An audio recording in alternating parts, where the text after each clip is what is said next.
One. Welcome back to Hoops HD, everybody. I'd say good evening, but it's more of good afternoon to the two of you at least. It is time for our Under the Radar podcast here on Wednesday, January 3rd, recording a little earlier in the day than normal because of all kinds of scheduling issues. But I'm Chad, your host, Chad why, Sherwood. why are you making me get up early? It's 4 in the afternoon. David Griggs over there. Rocco Miller from Bracketeer.org joining us from the beautiful state of Louisiana, getting ready for tomorrow night's big Sunbelt action that we'll get to in a few minutes here. Uh, Yes.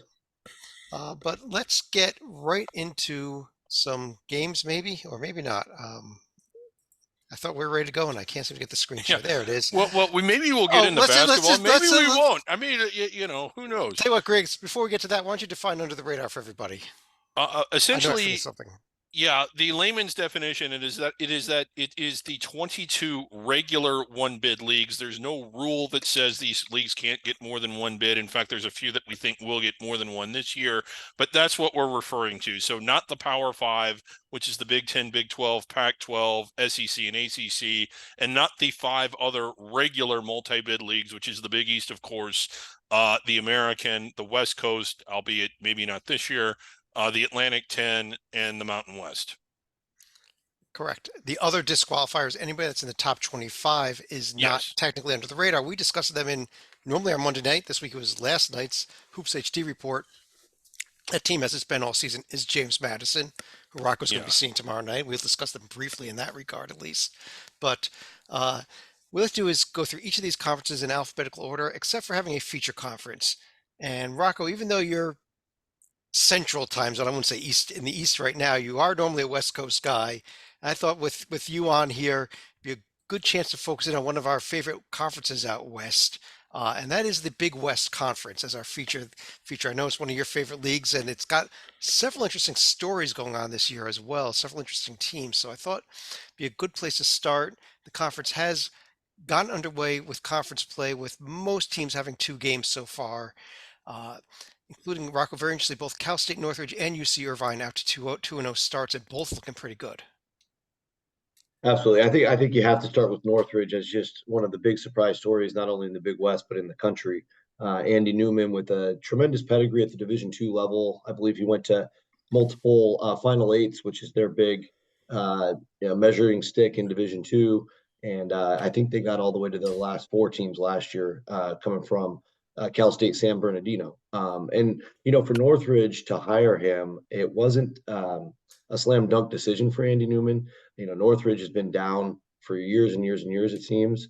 But the fact that he took the plunge not only showed that he believed in the Northridge athletic department, but also showed that the athletic department believed in committing to their basketball program, which I don't know if they did in some of their previous hires. And that allowed him to bring some of the guys with him from San Bernardino, as well as really build a pretty good roster. He got some D1 transfers as well. And obviously, a little shaky start, lost to Lemoyne early, had some, what you would expect a first year coach to go through. But man, they've been lights out coming into conference play. Of course, getting that big UCLA win. And then last week, going on the road and beating Cal Poly. I think we kind of expected that just because Northridge was coming in so hot. But to go into the Pyramid and not only beat Long Beach State, but thoroughly dominate them. That's an extremely good Long Beach State team that's already beaten three Power Six programs. This Matador team is the story, and I can't tell you how hot they are right now. So they're by far the most impressive. I think with Irvine, they're still my pick to probably win the Big West tournament eventually, whether they're first place in regular season or not. They're just built so well defensively, capable of winning three games in a row. And then, I did get to see UC Davis last week in person against UC Santa Barbara. Really impressive win there with Elijah Pepper being lights out, 27 points.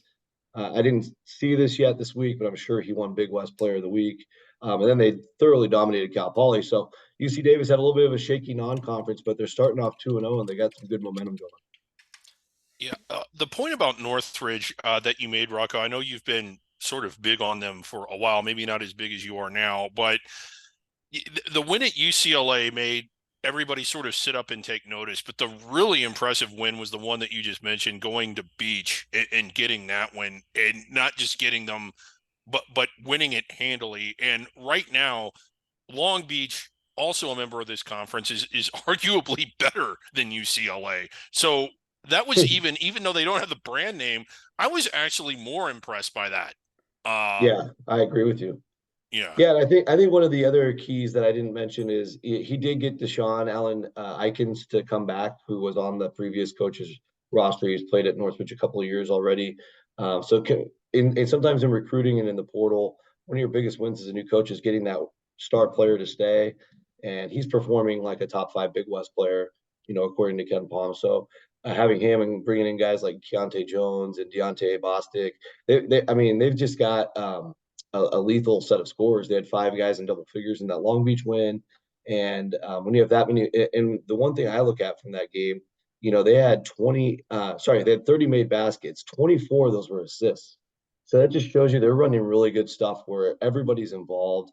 Defense is getting lost because you don't have that one threat. They have many threats. And that's why I think this team can really go far. Yeah, and if you look at the rest of the conference here, there is uh, obviously, I think there's a drop off after these two teams. Maybe there's a three-team race really here with this Long Beach team, but it kind of disappointing, Griggs, for teams like UC Santa Barbara this year. We think we expect a little more out of them. Hawaii got off to a great start, but they've been going the wrong way in the last couple of weeks as well. Yeah, UC Santa Barbara was a team that I thought would be an under the radar top 10 team. I don't think we voted them in there since the preseason. They have been a little disappointing. Now, again, with conference play getting underway, that sort of resets a little bit, but they're already off to an 0-2 start. I still like the Eaters. I still think they're the best team in here. They may not have done the most yet, and they're certainly not the story of the league, but I still really like this UC Irvine team. I can't help it. I should probably know better and don't, but I still think this Eaters team can win the league. Absolutely. Yeah, I agree with you. I would say Eaters are the favorite. I think Long Beach is the most athletic, and they're certainly they probably have the most pro potential, whether it's NBA or overseas long term. I think obviously Northridge is the scariest team at this point based on coming out and surprising everybody. But I also do think Santa Barbara at some point is going to get this thing figured out. They have way too much roster wise and experience from last year. AJ Mitchell's probably still the best player in the league. I think at some point Santa Barbara will get hot again. That was just a really bad week for them. And then they've got a new format this year in the Big West Conference tournament. It's now doing a ladder format with only the top 8 teams, very similar to what the Ohio Valley Conference has done in past years. Top 8 teams, and it's laddered with the top 2 teams buying into the semis. You really want to finish those top 2 spots then in the regular season. Yeah. Get that double bye. That's a good call. Cause I mean, the margins, like many leagues, the margins in this league are very thin, and the travel Thursday, Saturday, plus you have some Hawaii trips mixed in there. And a quick shout out to Fullerton. They on one day's rest, they flew out to Hawaii and got the win in overtime. I think I saw a stat that they've won against Hawaii 3 straight times in overtime now. It's kind of a funny stat. But yeah, so like Fullerton's super well coached. They'll get the most out of their guys.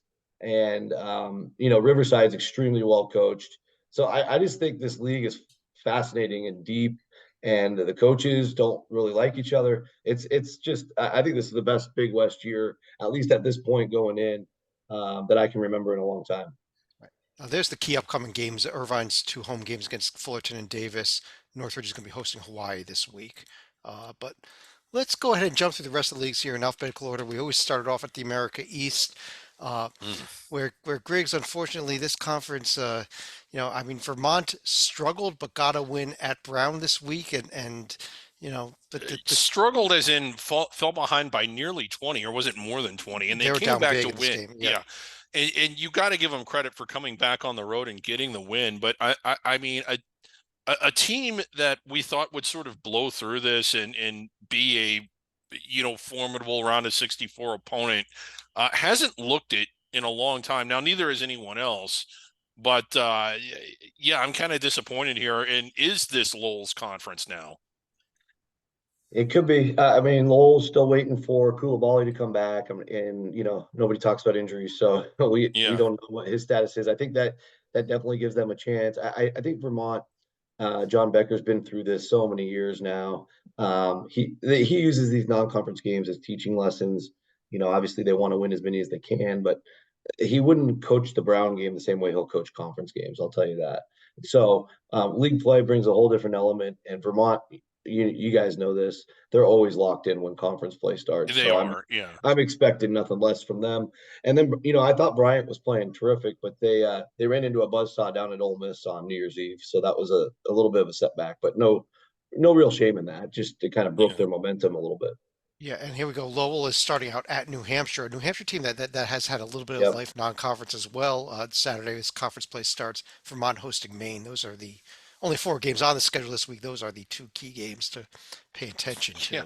to. Bryant, fascinating here.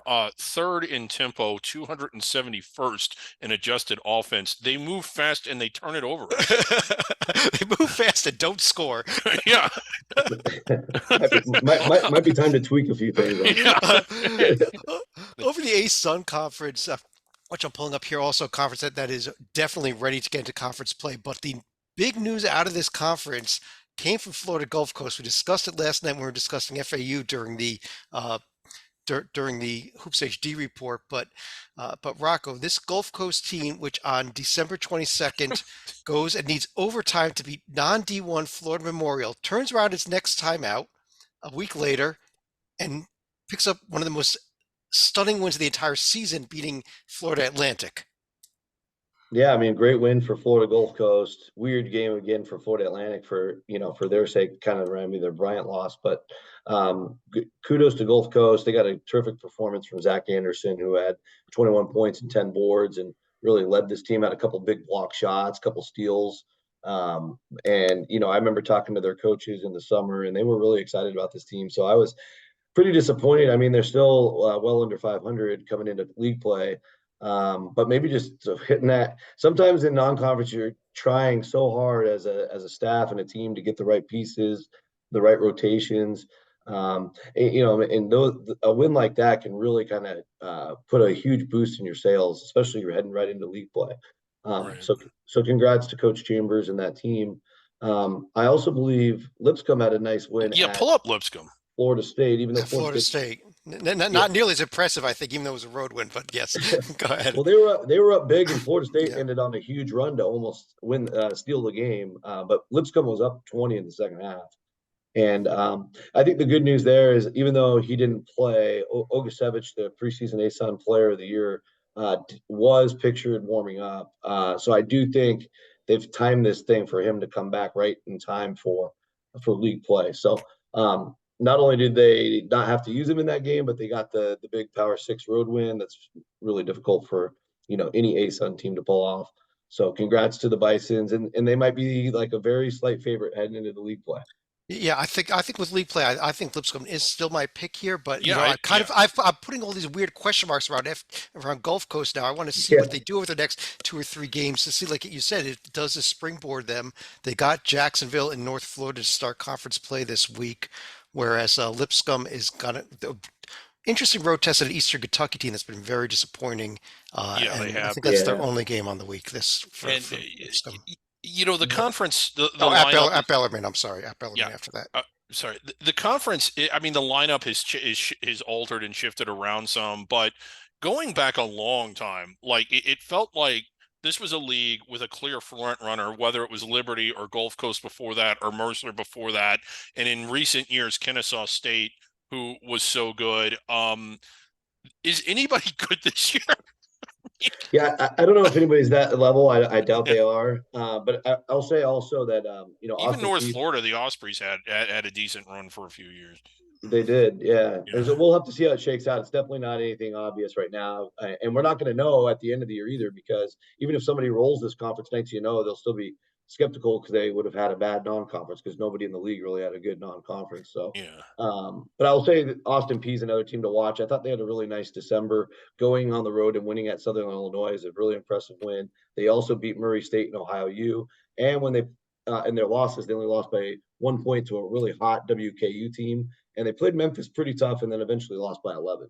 But I think Austin Peay is getting better every game. Yeah, so that's another thing we can look at. They're going to be at Bellarmine and at EKU this week. Win both of those. Well, they're 2 road games though, so you never know. Yeah. So Griggs, over in the Big Sky Conference, where We did get conference play started over the past week. Weber State, very impressive with a blowout win over a Montana team that we talked about last week. That we kind of like this Montana team heading into this conference play, but Weber State drubbed them by 30.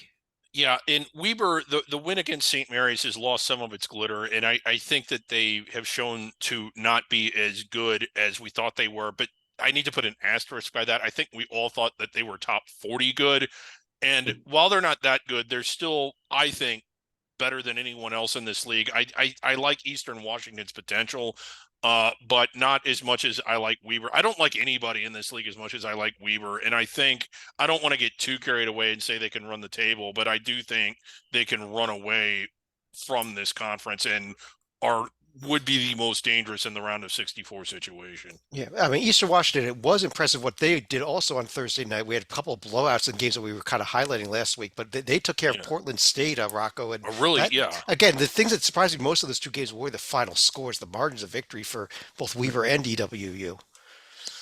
Yeah, Eastern destroyed both Portland State and Sac State Yeah. back to back, and neither of those games were competitive at all. But I think I said something on Twitter last week about it where Eastern Washington, all 7 of their losses are to power schools. So even though some of those were bad, ugly losses, it's really no shame in that. They learned a lot about themselves, got better as time went on, and they're playing better and better each game. Right before the Christmas holiday, they played Washington pretty close. They lost by 7. And they just came into league play focused and ready, and that's kind of what I'm talking about in some of these earlier leagues is coaches and the way that they approach conference season and the end of non-conference. Everybody's got a little bit of a different mindset, so you can see some big surprises in that first conference week if you're not thinking along that mindset. Now, I think we have to segue into the Big Sky Summit Challenge, which starts Yep. on this very fine Wednesday and spills into Saturday. So we've got Eastern's hosting South Dakota. I think Montana State hosting Oral Roberts could be the best game of the night. I actually got a chance to talk to Montana State earlier this morning. So that it could be a lot of fireworks there. A lot of recent NCAA tournament bids coming out of those two teams, at least, regardless of how they're doing this year. So I Right. think that's the intriguing thing on that game. And then Weber at Oral Roberts for Saturday's game is, Yeah. if we want to circle that one as well. Great game. Uh, A lot Eastern of jump Washington. shooters.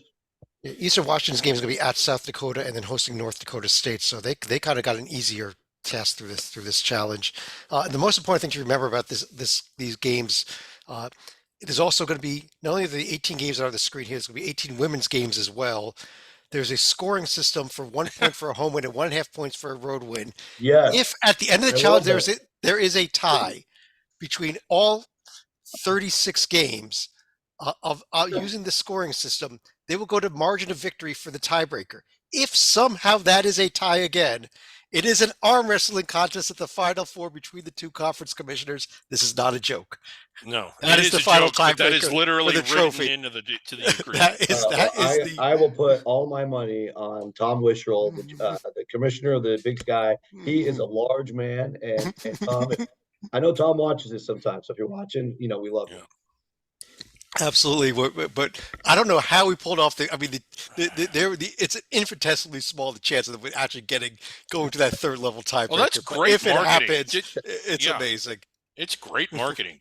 That's perfect for these states, It'll too. never I come mean, to fruition. It'll never come to that. But it's these are great. big time. These are big time wrestling states too. So it's Yeah. like it's perfect for the geographical fit. We're getting ready for conference play here in the Big South as well, Rocco. That will be starting tonight. I don't know if there's much we could talk about what happened over this past week, because there really wasn't any surprises in any of the games, and I don't think in what's happened. But how about the Big South as we do head into conference play starting tonight? Well, I think it's one of the best years I can ever remember for the league as a whole. I think there's at least 5 quality teams, probably at least 6 actually out of the 9. And I think tonight's game, the big game is Longwood at Winthrop as well as Radford High Point. Those are 2 big time games to kick us off. And I just think, Longwood's a super big mystery team because they scheduled so soft in almost the entire game. The entire non-conference, but they did challenge themselves at Bonnie's and at Dayton and lost both by single digits. They didn't get those wins, but they were clearly competitive. Of course, they almost lost to Delaware State twice too, but they won both of those, thankfully for the Lancers. And Winthrop, they've played a much more challenging schedule, but outside of the Power Six games and the one loss to Drexel, which was a nail biter, they've handled everybody else. So I like Winthrop. I like them. We've talked a lot about High Point. Radford's off to their best start in over 30 years. Is Um, that right? yeah, that was, Yeah. I had a tweet about that last week. Oh, And then you've got Asheville, who started super slow, but they've turned it on lately. That they had that recent win over Appalachian State, which was very impressive yeah. for them. Yep. Asheville's dangerous despite the slow start. Mm-hmm. They were a team that we really liked coming into the year, and then at least, well, I know Rocco never kind of stopped following them, but they kind of fell off my radar, which is sad if you're an under the radar show and they're under the radar. But no, they're talented, and I'm glad you mentioned that, because they're a team that could still win this league. Yeah. As much as I like High Point, Asheville's playing really well. And don't sleep on this Gardner Webb team either. There you go. Only two D1 wins, but they've been very competitive, and they do have a couple nice wins already. Lost in OT to both Yale and Akron on the road. Well, Yale was in Canada, but Akron, they just lost on the road in OT. The Gardner Webb's right there. The big game, of course, Rocco already mentioned it, is the Winthrop Longwood game tonight. Of course, Graves, we know Wynwood what Cup. that means. It is Yes. time for. Yes, I was so disappointed that Stalika did not make this the under the radar game of the day. It is Wynwood Cup time, one of our favorite completely fake rivalries that we make up here at Hoops HD. Yes, It was there is great a trophy. but they actually played for the conference championship a few years back, so it's become it was a nice epic. little rivalry here. Yeah, I the don't think winner they got like- to go. I Yeah, don't- I don't think they like each other, Chad. they No. don't. They don't. They shouldn't. I mean, but Coastal Athletic Association, Griggs, where we have congrats to the Drexel Dragons. They are your conference leaders. Let's end the season right now. Want to know with Yeah, that New Year's Day win over Hampton in dominating fashion. But in all seriousness, I think they are up there. But this is a conference with a Yeah. lot of teams. Also, it is. I like Charleston. I like Wilmington. I like what Hofstra's been doing. I mean, they were kind of a team that, again, I sort of fell off of my radar, but in the last week or so, or a couple games, they've been playing really strong at the right time. And Northeastern, a team that's near and dear to Rocco's heart, kind of playing well in recent weeks after a sort of a really bad start to the year as well. yeah, and a team like Monmouth even showed some life with their win at West Virginia earlier this year. There is. Now, West I think, Virginia has shown no life, but until recently, but Yeah. but there's a completely different roster there at West Virginia now as well, though. They're finally ready to compete. Yep. But Rocco, I think we've got a fascinating first week of conference play. Here's highlighting with tomorrow night the Charleston Hofstra game to kick things off. Absolutely. Yeah. Between that and the Drexel UNCW game, I mean, those are two big time games, kind of like the Big South. Big South's got the two big ones tonight. We'll have the same in the Coastal.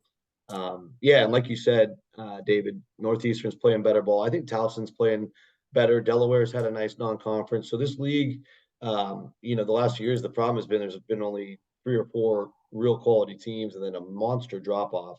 I still think there's that drop off when you go from Campbell and below this year, but I do think like even Stony Brook and Monmouth will be competitive. There's things I like about both of those two teams. So now we might get all the way down to like 8 or 9 deep, which is what this league really needed. So they've improved since last year for sure.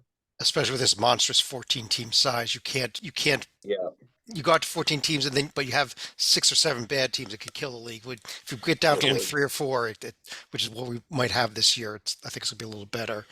But Rocco, sticking with you over in Conference USA, we're another conference that, we have the final results now, first of all, on the screen from the WAC USA Challenge, and it was complete domination by the WAC over this conference by a 12-6 margin at the end of the day. All that being said, you throw in there also La Tech, though, I think may still be the story. Even though they lost the game at Grand Canyon, they played really good in that game. Came up short by only 3 points. That's been the theme of La Tech season. They've had all these big chances and keep falling just barely short or getting robbed by the officials or whatever you want to call it. Buzzer beaters against them, if you could look at the St. Louis loss. But, man, I do think they're really good. And ideally for them, that's all going to pay off later. Take their lumps now. And nobody's blowing them out. So that's a great sign.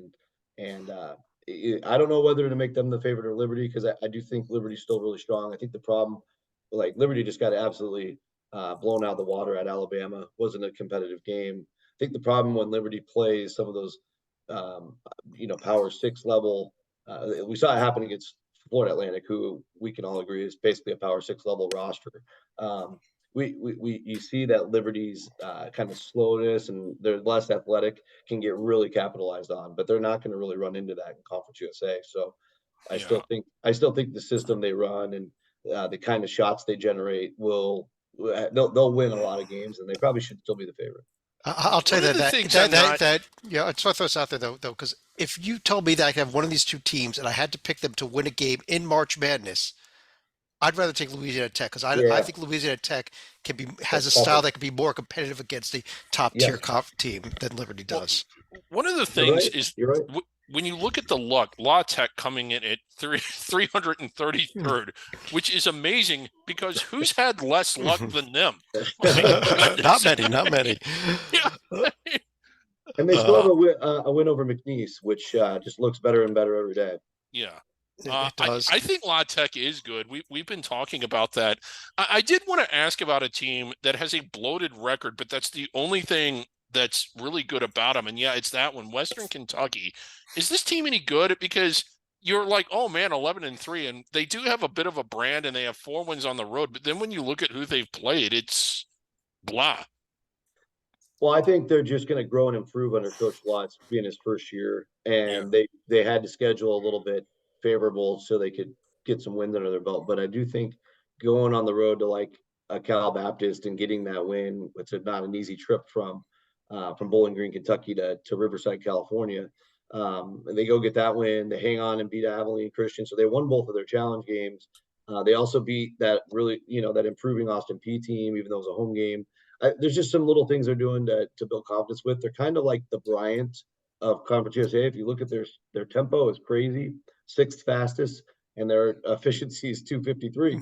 But the good thing about Coach Lutz is they're playing great defense. It's a top 100 defense, and if you can play top 100 defense in a league like this, that gives yeah. you a chance to win 3 games in 3 days. I think we find out a lot about them actually this weekend with their conference opener hosting Liberty. So Huge game. Yeah.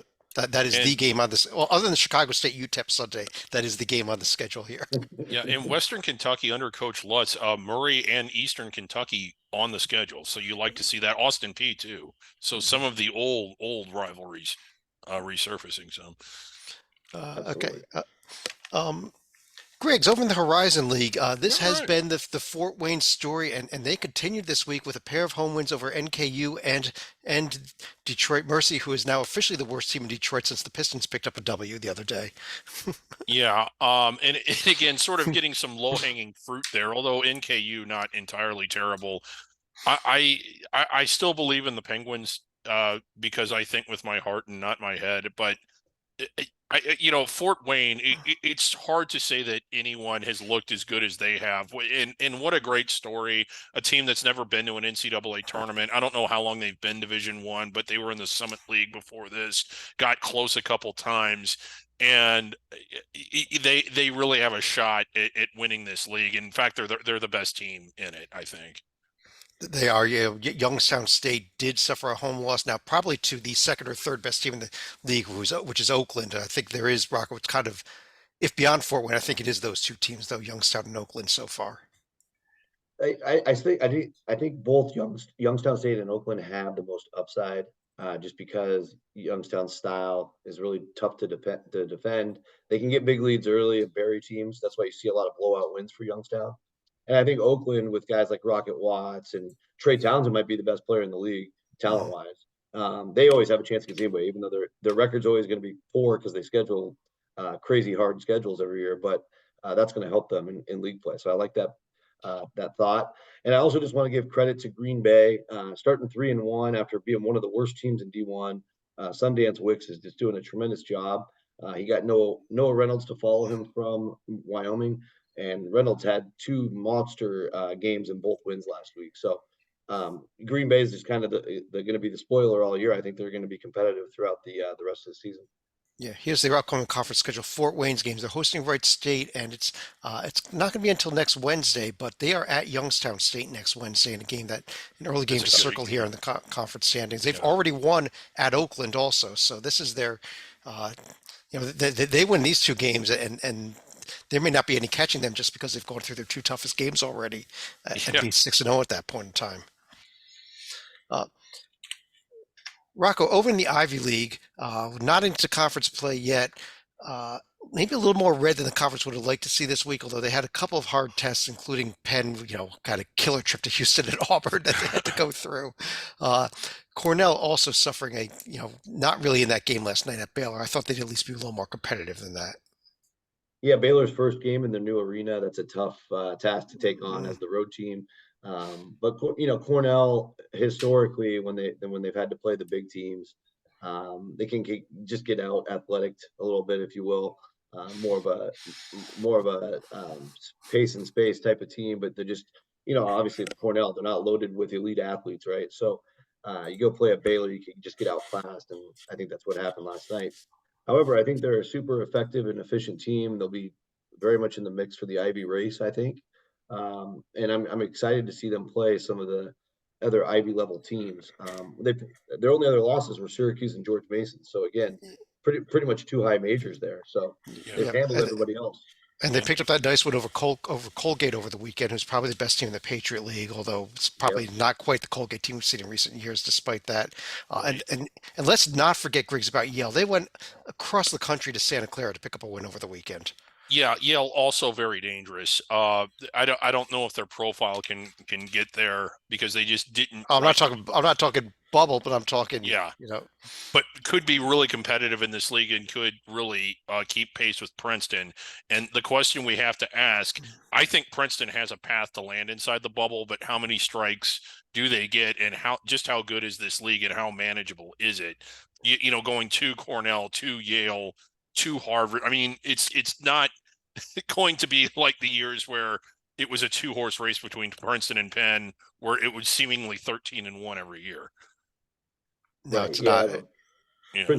Princeton right now is coming in at 30th in the net, but their strength of resume is really impressive, 15th.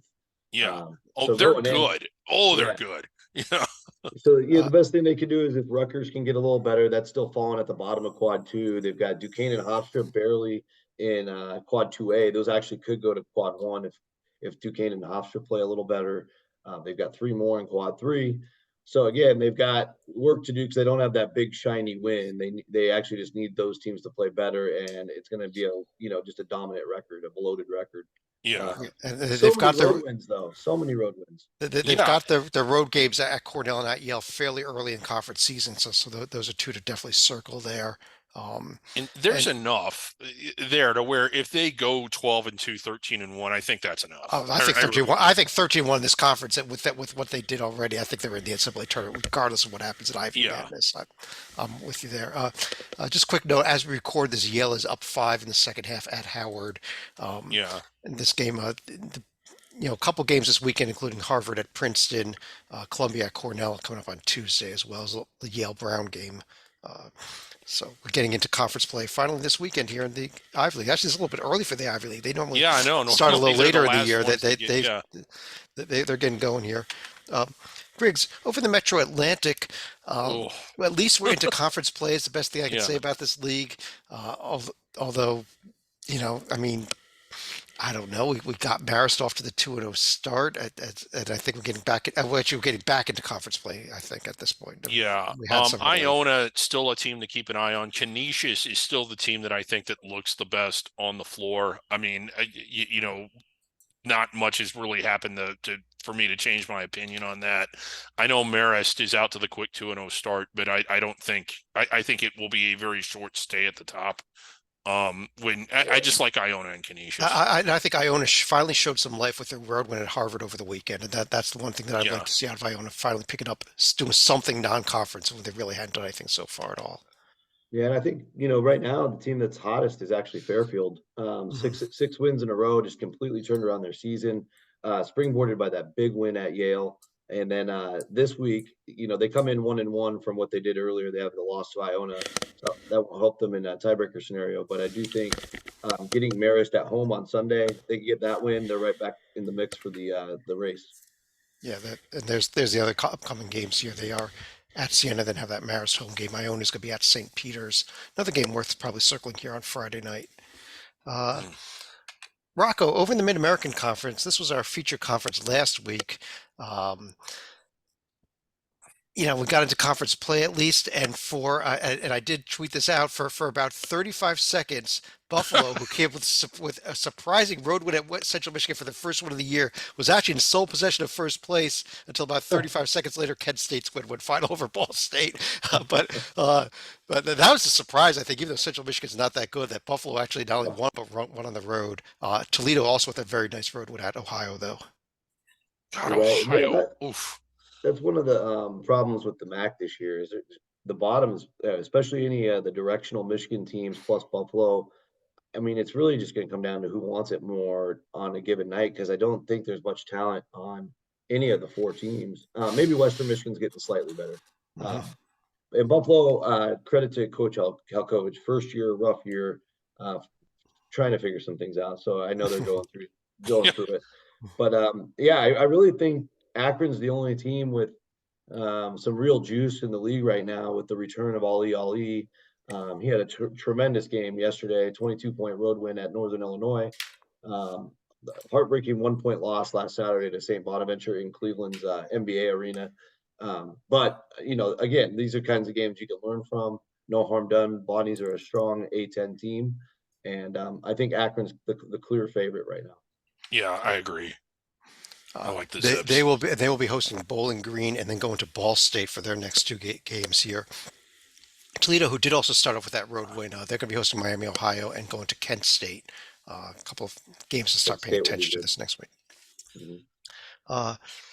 Griggs, over in the MEAC, well, we still haven't gotten to conference play. We know Howard's losing to Yale as we speak, and should we keep moving things on? Howard actually picked up that road win at LaSalle over the weekend. Yeah, I do like this Howard team. They played Cincinnati tough. They're playing Yale kind of tough now. I know it's kind of hard to ignore Norfolk State. They're sort of the best by a lot in a lot of the metrics. But outside of those two, with all due respect to the other six, I just haven't seen much. Well, I like that NC Central was able to pop Longwood by 9. That was a good sign for NC Central. That's a good. I didn't. Yeah. So, do they have what it takes to keep pace with the other two? Do you think, with Howard and Norfolk? Well, we find out to start the season here. They are hosting those two schools in their first two conference games this weekend. Yeah. And I mean, we're going to learn a lot about them. So, I mean, that's their chance to really announce themselves. Yeah, in the last month, those three teams are all performing as top 250 teams, which, for MEAC, that's good. Norfolk's the only one in the top 200. So I guess if you want to go off that, they come in with a little bit of an edge. But NC Central's played about the same level of ball as Howard in the last month. So. Rocco, over in the Missouri Valley Conference, we took a little break out of conference play, over the weekend, which included that big Michigan State Indiana State game where Indiana State showed us a lot despite the loss, and then we got back into conference play last night with a few games as well. Yes, we did. I thought I watched the Indiana State game intently. It was a terrific game for 32 minutes, and then the last 8 minutes they couldn't hit a shot. Yeah, I mean, they inexplicably went from hitting everything to just not hitting anything. I don't know if it was fatigue or what, but I mean, great assessment of that game. It was a great game for 32 minutes. That was awesome. I was ready for it to go to the wire because both teams came in so hot. It was great showing for the Valley, regardless of the way it ended. I thought, and I think overall in the league. Anxious to see what Missouri State does tonight against Northern Iowa, because I do think, with their win at St. Mary's, they're coming in with quite a bit of momentum for this next part of the season. They've already had a couple conference games earlier in December. But I also think Southern Illinois is a rock solid, tough team. As we always knew they could play defense. I think the emergence of Xavier Johnson gives them a chance to compete. And then I think Drake's probably maybe I don't know, them and Indiana State are so offensively dangerous. I just think Drake defensively is what I'm trying to see, like where they're at there. 85.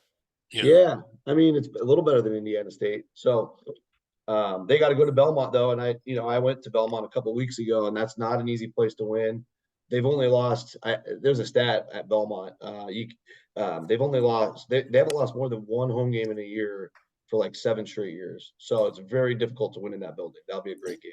Yeah, and I'll throw this out there also. Evansville, we highlighted them last week. I wanted to see how they would play at Cincinnati. They really got drubbed at Cincinnati. Yeah. Now we didn't expect them to win the game, but we were looking to see what type of life they had, and not a good sign. And they've got to go to Indiana State tonight, so they're gonna be angry. Indiana State's gonna be angry tonight. yeah. But there we go, and then we mentioned Drake is at Belmont over the weekend as well as Indiana State at Drake next Wednesday. Circle that game. That's one of the feature games of the entire conference season here in the Missouri Valley, though. Yeah. Better be one of the best games in college basketball that day. Yeah, absolutely. Griggs, Northeast Conference. Again, we're not into conference play yet, and I don't know that there's much we could talk about as far as this leagues go. I mean, they are trying to keep everybody in the top 250, and they're trying to. I guess everybody's trying to. They try to keep at least somebody in the top 250. Yeah, well, including Merrimack, who was in the top 200 and fell out with their loss to BU. Yeah, Merrimack, despite the loss to BU, is I think shown the most out of this league, and even in some losing efforts, they've really played well. Fairleigh Dickinson, you got to watch them. I think they were the preseason conference favorites. No, Sacred Heart was actually. Oh, Sacred Heart, yeah. And where has Sacred Heart been? Well, again, in and then sometimes in a league like this, it's just really hard to tell or measure how good someone is compared to someone else because they're just playing so many road bye games. But I based on what I've seen so far, I like Merrimack. Well, yeah, Merrimack defensively, I mean, they're just on a whole nother level than anybody else. They're close to the top 100 on D, and that's going to keep them in every game. And that 330 national offense just right. It keeps combined with a slow tempo keeps everyone in the games. That's right. The referees took the game away from Stonehill at Rutgers. I am not counting. What about the one Merrimack at Georgetown a few weeks ago? Yeah. That one the referees may have actually taken it away. Big game this weekend, actually. Sacred Heart preseason favorite at Merrimack, who is the best team on the court so far. We'll see what happens there as we do start conference play beginning Thursday night, tomorrow night here in the NEC. Rocco, over in the OVC, we're early into conference play, and even though Tennessee Martin's technically 2-0, I think this has been all about Morehead State so far. Nice, almost 19-point win at SEMO to start conference play. Yeah, Morehead State's been the most consistent team, of course, in non-conference play. Their only losses are to big-time conference, power conference teams, Purdue, Penn State, Alabama, and Indiana. Indiana, of course, they almost beat. So you've got a team here with a lot of confidence. They've gone on the road and beat teams like Austin Peay and Bellarmine and North Alabama, and now obviously SEMO. I just think, in general, it's going to be hard to pick against Morehead. They deserve to be the pick. UT Martin, just based on their roster, and I've always been high on Ryan Ritter as a coach. What he was doing at Bethune-Cookman when nobody can win at Bethune-Cookman, and just to be able to get this job, he did some pretty nice work in the portal. And they go on the road to open conference play. Again, Tennessee State, Tennessee Tech are two regional kind of rivals, and probably not the hardest buildings to win in, but you're still going on the road, and they dominated both of those games, I thought. And, I've got a feeling they're going to hang around and be a threat in the OVC tournament. I agree. And again, they've had some pretty good efforts against some pretty good power conference teams themselves. Yes. Speaking of those same two teams, Tennessee Tech and Tennessee State, that's who Morehead hosts this week in a pair of games. So they're hosting them. I expect Morehead to be 3-0 in conference play when we do our show next week, though. And again, I told you guys about Western Illinois. They're off to a 1-0 start with a road win. So just, again, keep your eye on Chad Boudreau's boys because they're going to be good. Griggs, Patriot League, we mentioned this Colgate team. as having that loss to Cornell. Still think they're the best team in the conference, but I they're do. only 5-7 against D1. So this is definitely a step down from what they've been on in other They have years. been a little disappointing. I still think that they're a lot better than the rest of the league. Nobody else has a record that's better than 5-7 either, other than American, who sort of amassed it against a much weaker schedule. Again, nowhere near the bubble, but I think they blow through this league. I'll give a quick shout out to Lehigh. Finally got their first D1 win of the year, and it was a road game at Marist, also, who was one of the teams we actually mentioned near the top of the Metro Atlantic. So Yeah. Great win maybe for they can turn things around as we are going right to conference play. Actually, tonight we start off conference play. Yeah. Colgate with their next 3 games. They're going to be hosting Loyola. They're going to be at Navy, and then they're going to be hosting Lafayette. So they should be able to get after a 3-0 start in conference Yeah, play. I would think so. I don't think there's anybody in this league. In fact, they should be able to get to an 18-0 starting conference. Yeah, right. That's a different story. Rocco, over in the SoCon, I think there's several teams we can discuss here as we're also Buckyball! getting ready for conference play, including both Samford and Western Carolina, and maybe keep going out UNC Greensboro, and so forth. ETSU too. ETSU, nice road win at East Carolina, which is something That's awesome. that East Carolina gave Florida Atlantic a heck of a game last night. So Yeah, and I mean, Yeah. ETSU hired Brooks Savage from the Steve Forbes tree, came back over from Wake Forest, but of course was part of that special ETSU team from the COVID shortened year. We always talk about San Diego State and Dayton getting screwed that year. Well, ETSU I thought was one of the best stories that year too. They were. Oh my God. Yeah.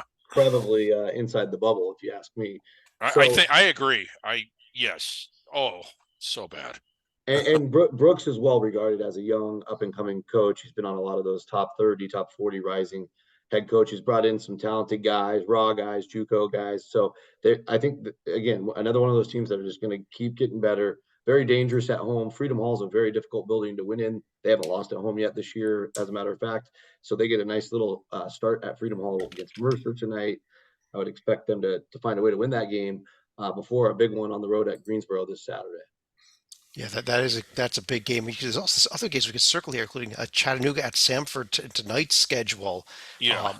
And Furman at Chattanooga on Saturday. It's definitely one. I mean, they're in West Carolina at ETSU next week on Wednesday. That there is this is going to be a fun season, Griggs. Now that we are good to conference play starting today.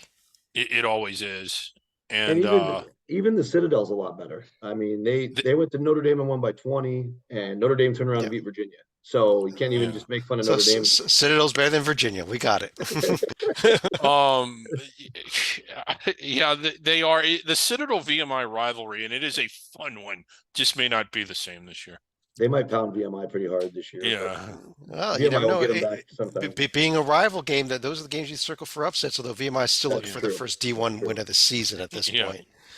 But Citadel hosting Western Carolina tonight, kind of a sneaky good opener. It is. Griggs, over in the Southland Conference, it is all about McNeese, who got the road win that we said that they needed. If they, by picking up that win at Michigan, we're not going to see them against any quality competition again the rest of the season. Right. So I think the one question with them is, let's assume they do not lose again until the Southland Championship game. With this win at Michigan, is that enough? Are you asking me? I'm asking you, and then I'll ask Rocco. Oh, okay. I mean, Rocco's the selection committee Rocco, person, but you go ahead and comment, then I'll ask that same question. I think it is because I think first of all, doing that when you look at the profile, the win at Michigan and the win at VCU, if you really had to make a case for them, and at that point, I would really hope that you would want to, that you could at least do it. I would like to think that's enough, but I'd be curious what Rocco thinks. Yeah, that would be 30-3 overall, 26-3 against 26 D1 teams. Yeah, in games that matter. Yeah, I would say it would be razor thin. I would like to think they'd be in. I think it'd be very similar to last year's College of Charleston scenario if they would have lost the championship, but they ended up winning it because their strength of record right now, which I get it. It's only one of 4 listed metrics, but it's really the only kind of fair one to use as a comparison tool to bigger schools is right at 44. And that's pretty much where they draw the line for the cutoff. And so anyway, we'll see how that materializes over time with several of the teams they'll be compared against playing way more big games. McNeese not playing any, as you said. But assuming they can do all that, which is always a huge assumption because league play is a I beast. don't know if it is. Well, Then maybe it's not. what could help them, Rocco? Honestly, there's a couple of teams that they've already beaten that are quite Yeah, now tier 3 wins. Also, Louisiana and UAP. If those two teams can move up into tier 2, UAB should get a lot better yeah. because UAB had some guys out and they're going to be better later. So that one I can give you. But at VCU and Michigan, I'm really curious about because those are the two top heavy ones. And I don't know if I see VCU cracking the top 75, but Michigan certainly could get a lot higher than what they are right now. One of the things that is not going to help, and every committee member has said this, is that they don't like games against non-D1s.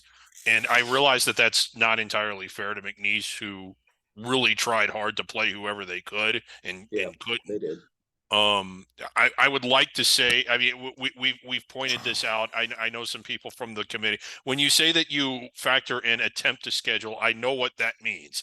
It means the teams that you actually scheduled not playing out as expected and not literally attempting to play teams that just wouldn't play you. But McNeese tried to play a lot of teams that wouldn't play them. A lot of teams, and no one knows that better than Rocco. And there's McNeese. Just one quick thought on that. Sorry, Chad. Keep in mind the Murray State team of 2022, who would have been easily in if they lost in their tournament. They played 3 non-Division I teams. It wouldn't have been a problem for them. Not apples to apples, but just an example. McNeese this week, they're at Commerce and at Northwestern State. Remember, this is the Texas A&M Commerce team that went to St. Joe's and won a game, but I don't expect them to give McNeese any trouble. My friends at Corpus Christi are doing a good job too. They're starting to get better as well. Over in the SWAC, real quick here, Griggs, we've got I think the top 10 strength of schedule in the entire nation in this conference, or majority of them at least. Yeah, 1, 2, 3, 4, 5, 6 of the top 10 strengths of schedule in the nation are in this conference. But that being said, I think the good news for the SWAC are 2 things. Number 1, the fact that non-conference play is pretty much over, and number 2, I think the other story actually isn't even a score that's on the screen. We got to give a shout to the Gramblin's women's team, who also played biblical studies just as their men teams did, but won the game by a little bit more than the 12 points that the men's team won their games. Do we have that graphic? Oh my God. 159-18 was the final score. That was not a very pretty showing for the women's biblical studies team. Yeah. But we are jumping into conference play here this week, so we finally get games that really will matter in terms of finding our top 8 teams for the conference tournament and getting them seeded. Monday night, the annual tradition, the football game's going on, and we're all watching the SWAC. Yes, I'm not making that up. That's normally how it plays out. We do the show, and then we're all watching the SWAC. Well, I have to admit, with Washington in the finals, yeah. I will be in the stadium, but I'll have my little SWAC app on me, so don't worry. Okay, good. The SWAC app. Yeah. The upcoming games here, Texas Southern's been a pretty good rivalry over the years. FAMU Bethune-Cookman's a nice rivalry also on Saturday to get things going in this conference. But let's just keep things rolling right along here. We'll have a little more SWAC. We can talk next week when we start getting some standings. Rocco, over to the Summit League. We talked about this a little bit in terms of their upcoming games with the Big Sky. South Dakota State did start things off with a win, albeit over North Dakota. And how about the Tommies out to a 2-0 start as well? Right. Yeah. I like the Tommies. I think they've been playing pretty consistent ball, especially since the start of December. They're, in those 7 outings, they're 7-1. Obviously 2 of those are non-D1 games. So we'll say 5-1, but the super impressive performance was Marquette. They took them to the wire, lost by 5. And they totally dominated these first 2 Summit League games, both by over 20 points. They're getting really effective field goal shooting like they did last year, even though they lost their stud to Virginia in the transfer portal. I think Johnny Tower is a very underrated coach. And I get that they're only in their 3rd year of D1 transition, so they're not going to be able to make the NCAAs, but they are a threat to win the league regular season and tournament. It's the 3rd year of what's going to be a 5-year transition because they're going from D3 to D1. Although my understanding is that I know Bellarmine tried to get eligible with a waiver. That I believe the Tommies, when they get to that 5th year, are going to try to get the NCAA to waive and let them compete, but I don't know if the NCAA will or not. But Um, the Tommies of the Griggs this year, they can go undefeated in conference regular season, win the conference tournament, and their season will be over yeah. because they're not Um, eligible. which is Right. frustrating and unfortunate for a lot of reasons, but it's also amazing. The third year of a transition, the second and third year are typically the hardest if you follow transitional teams, which because we are sick individuals, we do Yeah. follow the transitional teams. And for them to be in their third year, because what happens is you lose all your key players after your first year and you can't replace them because you're on probation. And For people them don't to be want to, doing this in kids their don't want to play up third for a year, probational team, right? yeah, for them to be Usually, doing yeah. this in their third year of a 5-year transition is maybe perhaps outside of Grand Canyon one of the more amazing performances we've ever seen from a transitional team. It's remarkable. Here's the upcoming schedule. We mentioned these games already. South Dakota State, who was our preseason pick to at least get the auto bid. They've got the games at Weber State and hosting Montana State. Also, keep looking at Denver here. They actually have the best net of the postseason eligible teams. They're going to be hosting Idaho State and then at Northern Colorado for their two conference challenge games. We spoke about this Denver team a couple times. Is a little bit surprising this year that a team that there 4 or 5 years in a row, Griggs, that you and I picked Denver to win the conference and they Yeah. finished dead last. Yes. One year that we didn't even look at them. Yeah. Okay. Rocco says it will not happen. Let's jump over to the Sun No. Belt though, and Rocco, let me go right to you on this. Not necessarily James Madison, but especially their opponent that you're going to be at the game tomorrow night. They Sun Belt. they are a Louisiana team that did lose their opener at Marshall. Yeah, so here's the thing about Louisiana. They're kind of a classic home court hero team. They play very well at the Cajun Dome. I need to double check, but I think they went perfect last year, and they did on their way to the NCAA tournament. All their losses were road games last year. So far, all their losses are away from the Cajun Dome as well.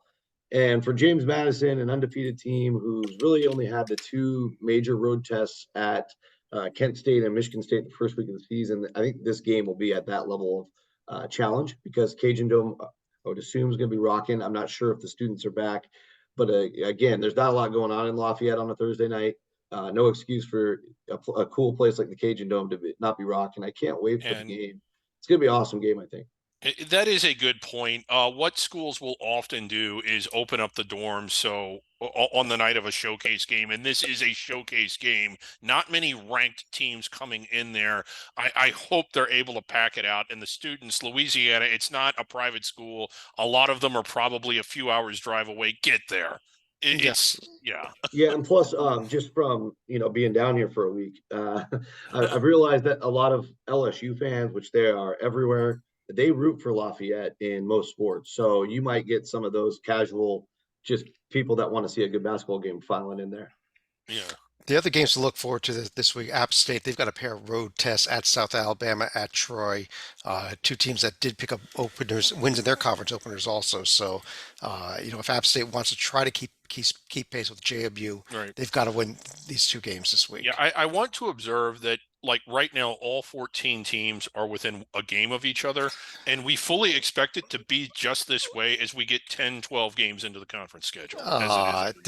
Well, unless James Madison runs away with this thing. Right, yeah, which I think they will. But But this okay. league is crazy. It's Griggs, over in the WAC, we discussed already Grand Canyon's big win over Louisiana Tech, but they are now sitting here at 12-1 overall. I'm going to go right to their profile here because this is a heck of a nice looking profile. It is. You compare it to something like that McNeese profile. I like this one way better right now. The profile is way better, and I don't want to say the team's way better. With all due respect to McNeese, I think Grand Canyon is a better team. This is a top 40 team, like top 40 caliber. I think their profile will indicate it at the end of the year. I think it already does. I noticed that they're starting to get a little bit more traction in the human polls. I think they cracked the rankings. It might not be until sometime in February, typically, whether it's Murray State or whenever a team plays their way into the rankings, it's typically February when they finally get in there. This is a team that, in my opinion, is a top 40 at-large caliber team all day long.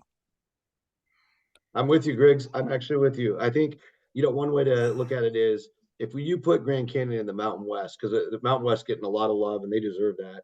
Yeah. They're 5 or 6 deep quality tournament contenders at least.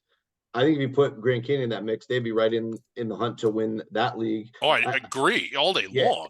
Yeah, I think Colorado State and New Mexico might be just a notch better, but I think, they've already beat San Diego State. I think they're at least on par with Nevada, maybe a little better than Nevada.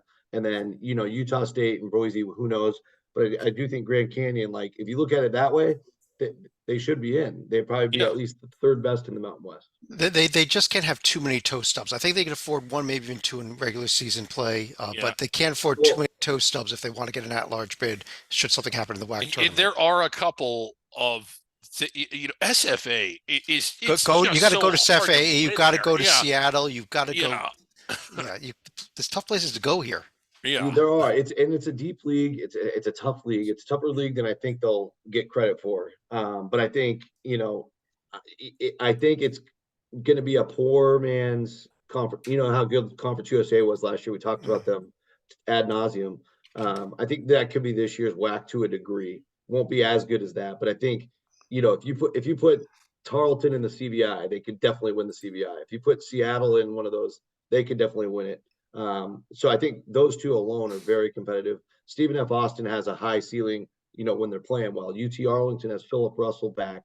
You got a lot of, sneaky, really good players all over this league and very difficult travel.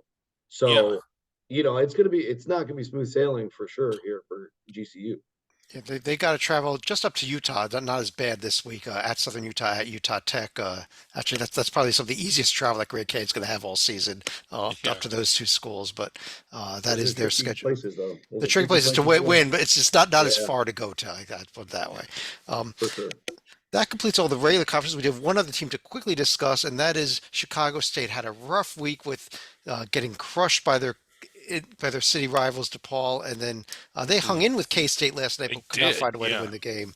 Right. Still like what they're doing as a program. Still really happy. They get to play again tonight after losing at K-State last night. They get to go to Oklahoma State tonight, so they're a member of the Big 12 for a week at least. And then a future conference game against the Fairleigh Dickinson coming up next week.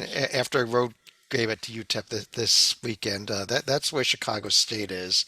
But let's just jump right over to some mythical conferences. How about that? Yeah, here we go. Let's check in. We were just talking about the state of Utah, so let's check in on our the Beehive conference. The Beehive, and look at the Utes out there to a 3-0 start. Still 3-0. We know that they are done with Beehive games. We know Utah Tech can technically catch them. They've actually surpassed them, and they've. But before that, we actually have Southern Utah and Utah Valley playing for that's kind of an also ran game this year, though. It is. For this week's Beehive contest. Yeah, but I think Utah again they can get to the NCAA tournament if they win this Beehive conference. I believe they will. Front Range Conference, Colorado State still at the 3-0 mark. We're still waiting for Wyoming to get their first game. Let's see if we finally get some games. We actually have Denver at Northern Colorado. Another also ran type of game at the bottom of this. That's not only part of the Big Sky Summit League Challenge. It is also a Front Range game. How about that for a double for this game on Saturday? Yeah. And then we've got the start of that Beehive Front Range Challenge on Saturday. Colorado State going to Utah State. Yeah, and Wyoming at Utah State after that. Yeah, that's a little air. Let's jump over to the Back Range. The Back Range Conference. This is Grand Canyon's conference, although they're still a half a game behind New Mexico. Again, no conference games there yet. But do we get anything? Oh. Big one this week. UTEP and New Mexico State, UTEP finally getting their first game in here to see if they can start getting back into the thick of things here. Big road test there for them. Real big. Top Range. Yes. Gonzaga made a critical error not scheduling more Top Range games because this may have been their best chance to make the field. Rough week for Idaho State. They lost 2 Top Range games this week, 0-2. Putting Montana State both within catching distance of Wazoo now, only 2 games back at this point. But no games this week, Griggs. Nothing. Oh, yeah. Yeah. Let's go to our top 10 list. Yeah.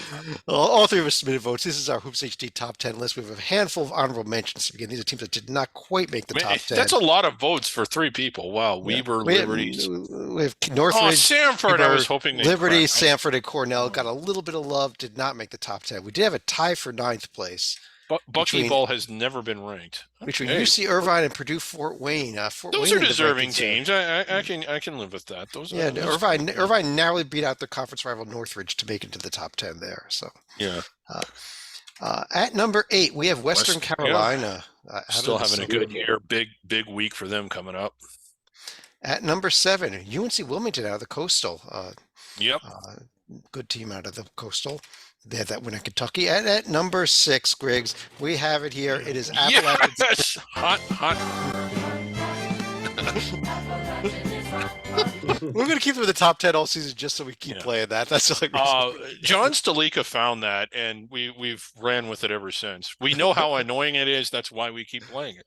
Drake go down to 5 actually, despite not losing. They actually slipped a little bit because I think somebody else passed them here. Well, yeah, I think a lot of that had to do with the performances of a few other teams. McNeese moved up my poll pretty big. Yeah, McNeese up to number 4 now with that huge win at Michigan. I'm sorry, which I think is what catapulted them over Drake. At number 3, we've got Indiana State, still ahead of Drake. The trees, I think by both of you, not by me. I think I had those two teams reversed because they did lose, even though they played well against Michigan State. At number 2, it is the Princeton Tigers, and for the second week in a row, sole possession of first place. Here it comes. It is Grand Canyon, the Antelopes. Between them and Princeton, we've got two teams that I think are definitely in the at-large field at this point this season, at least. And for people out there that are like that think we're catering to the Lopes, because we do have quite a few followers from the Lopes, that goes back to the Team of the People days. We aren't. This is only the second time ever we've had them ranked this high. So, Yes, and the first time they ranked this high was last week. So yes. On that note, let's pull this down here and go to final thoughts. Rocco, let me start off with you. Yeah, I just want to mention perhaps 2 of the best freshmen in the country. I know when you watch or maybe follow some of the CBSs, the ESPNs, the not quite Hoops HD level, so the lower level guys out there, they put out their freshman of the year lists, and almost never do they include under the radar guys, which I think is a little silly because you could argue the under the radar freshmen that are this good mean more to their team than they'll ever mean to a high major team. But that's always debatable. But 2 guys that are just absolutely crushing it and sadly are both hurt right now. Hopefully both will come back soon. Are Malik Mack from Harvard, who has just been unbelievably tremendous in the games he's been available. He's been out since December 8th, since the Army game, but he in those first 8 or 9 games, he was MVP 5 different times. He's gone for games above 30 points, several above 20 points. Stat sheet stuffer. He's already on NBA mock draft boards. You don't see that very often at an Ivy League school. So hopefully Malik can get back soon. And then the other one I think we've mentioned a few times, he's from my backyard in Oakland, California, playing for the Montana Grizzlies, is the one and only Money Williams. And Money, unfortunately, got injured in the UC Davis game back on December 19th. So hopefully he's back soon. I was told it's just an ankle, but he's meant a lot to the Grizz in scoring, over 20 a few different times, but also a big-time assist guy, big-time facilitator. Also got a couple different MVP awards from KenPom and the like. So anyway, keep your eye on Money Williams and Malik Mack. Those guys are going to be names around your household for a long time. Absolutely. A good point there. And Griggs, you want to finish the show off? Yeah, I have nothing really profound, just more of a statement of excitement. It seems like loving the under the radar teams like we do, it's always exciting in November to see the season start and get them to see a lot of these teams get their chances at either quality wins or road bye games or playing in these exempt events. But I think I'm also every year, by the time you get to January, equally as excited to see a lot of these conferences start league play. A lot of teams that got to play a limited number of home games, some an extremely limited number, start to fill some their none. arenas. Yeah, some none. Start to fill their arenas. The atmospheres at these games, the reason that we say we love the Northeast, it's not like parody. We really love those environments, and I'm just excited again, doing the show tonight, looking at all the big conference games coming up, and let's get the students back. And it just, as a fan of college basketball, but of college athletics in general, I think the atmosphere at some of these under the radar conference games when it's a big game and these little gyms is as electric as it gets. I know Rocco goes a lot of places. I'd put the game at Louisiana that you're going to tomorrow up against just about any atmosphere anywhere.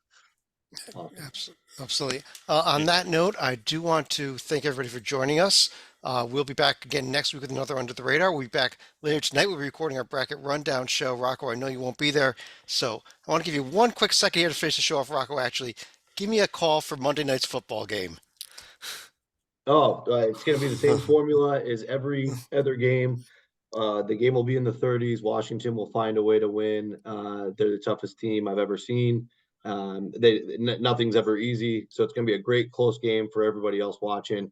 But I can't wait to see the Huskies get their first national championship since I was 9 years old. So. And I know you are a Washington guy, but I'm with you. I like Washington a lot in this game, and I think they do win it. But I think it's gonna be a good one. But it's gonna be a great game. On behalf of Rocco Miller, check him out at bracketeer.org, at Rocco Miller 8 on X or Twitter, whatever we call it these days. David Griggs. I'm Chad Sherwood. Thanks for joining us. Talk to you again real soon.